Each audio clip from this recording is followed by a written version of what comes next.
لبيك اللهم لبيك لبيك لا شريك لك لبيك إن الحمد والنعمة لك والملك لا شريك لك. السلام علیکم ورحمۃ اللہ وبرکاتہ. بسم اللہ الرحمن الرحیم نحمدہ ونصلی علی رسولہ الکریم. اما بعد، ایک مرتبہ پھر خواتین و حضرات میں آپ کو اپنے یوٹیوب چینل روشنی کا سفر ود بابر میں خوش آمدید کہتا ہوں. آج کی ہماری جو ویڈیو ہے یہ عشرہ ذی الحجہ کی فضیلت کے متعلق ہے. اس کا جو عنوان ہے وہ عشرہ ذی الحجہ کی فضیلت ہے. خواتین و حضرات، اس عشرے کی فضیلت خود قرآن کریم میں بھی اور احادیث نبویہ میں بھی موجود ہے، اور قرآن کریم سورہ فجر میں اللہ تعالیٰ نے ان راتوں کی قسم کھائی ہے. اللہ تعالیٰ قرآن کریم میں فرماتے ہیں، اور قسم ہے مجھے ان 10 راتوں کی.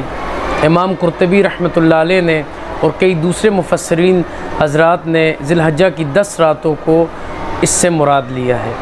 اور عبداللہ ابن عباس رضی اللہ تعالی عنہما سے روایت ہے کہ جناب رسول اللہ صلی اللہ علیہ وسلم نے فرمایا کہ کوئی دن ایسا نہیں کہ جس میں نیک عمل اللہ تعالیٰ کے یہاں اس دن یعنی ذی الحجہ کے ان 10 دنوں سے زیادہ محبوب اور پسندیدہ ہو.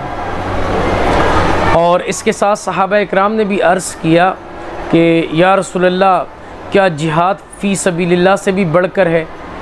تو اللہ کے محبوب صلی اللہ علیہ وسلم نے فرمایا کہ جی ہاں، یہ جہاد فی سبیل اللہ سے بھی بڑھ کر ہے. اس کے علاوہ اور بھی بہت سارے بے شمار فضائل حدیث کی کتب میں موجود ہیں. مسلم شریف کی روایت میں آتا ہے کہ عرفہ 9 ذی الحجہ کے روزے کے بارے میں جب صحابہ اکرام نے نبی علیہ السلام سے پوچھا تو آپ صلی اللہ علیہ وسلم نے فرمایا کہ 9 ذی الحجہ کا روزہ رکھنا 1 سال کے گزشتہ سال اور آئندہ 1 سال کے گناہوں کے لیے کفارہ ہے. اور اس کے ساتھ مسلم شریف کی ایک اور روایت ہے جس میں ام سلمہ رضی اللہ تعالی عنہ فرماتی ہیں